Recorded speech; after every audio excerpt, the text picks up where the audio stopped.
Good afternoon. We are bringing you a special Decision 2020 update. I'm Cheryl Preheim. We want to take you to the Georgia State Capitol, where the Secretary of State's office is going to share the status of vote counting across the state. Just about 15,000 votes separating Donald Trump and Joe Biden for Georgia's 16 electoral votes. Let's listen in. Approximately 47,277 ballots still outstanding that are with the counties currently. And I'll go through the list as we did last time. Then I'll try to come back and give some specifics as to where we stand. Chatham, 17,157. Clayton, 6,026. Cobb, 700. Floyd, 682. Forsyth, 4,713. Fulton, 7,305. Gwinnett, 4,800. Harris, 3,641. And Lawrence, 1,797. And the little one down here at the bottom, Taylor, 456. Now I'm going to go through and kind of give you where we stand and the situations behind these numbers. So we'll start at the top. And if you notice, several of the counties that were there this morning have now dropped off as they have completed their uploads of the ballots that they had in hand. Chatham County is still currently scanning. I know they're working.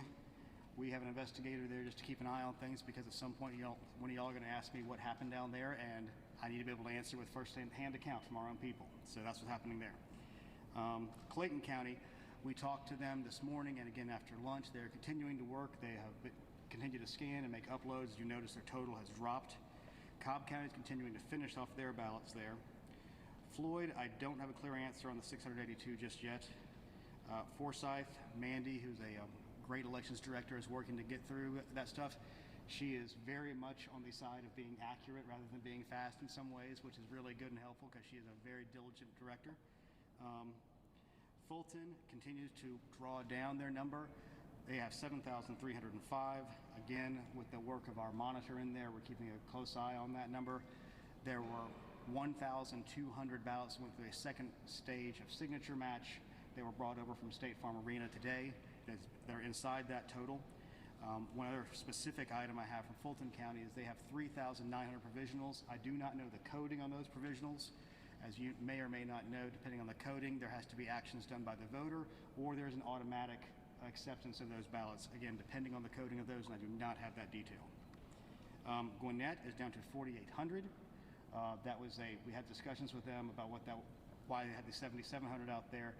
Part of that is just a scanning differential between the accepted ballots and those who were reported. So their actual total is about 4,400 of the absentee ballots to scan and report. And they did have an issue that was asked about earlier this morning. They had a corrupt memory card on one of the early voting ICPs, the polling place scanners. They discovered that. They took the ballots from that. They rescanned those, and those will be included in the totals. It's approximately 400 votes, and that is included in the 4,800. But that's one of the benefits of having a paper backup, is that you can, if those situations occur, you can take care of those. Harris is continuing to work. Lawrence County, we talked to them this afternoon, and they are trying to figure out exactly where the batches are for the 797, because they had thought they had uploaded them, and they looked and realized they had not. Taylor had a unique issue. They did their absentee ballot printing in-house. Something along the way made the ballots not the appropriate size. So if you have a ballot that is based on coordinates, which a hand-marked paper ballot is, and it is not the right size, it cannot be scanned. So they're going through the process of duplicating each of those ballots on the ballot marking devices, and then what they have to do is have to take the original ballot and the duplicate ballot, so they can tie them together, have to be marked that each one matches to the other one to keep a paper trail alive of the original artifact of the voter.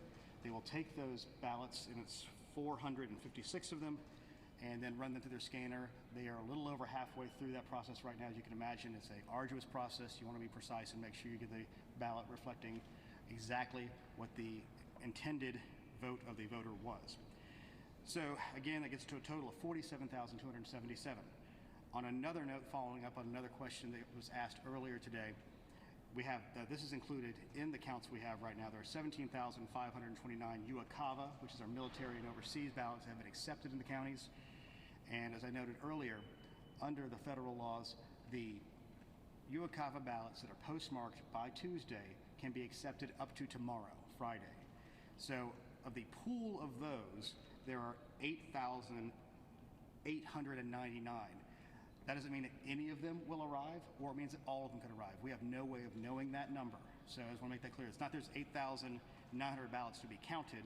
Those are ones that could arrive to be counted in any subset thereof.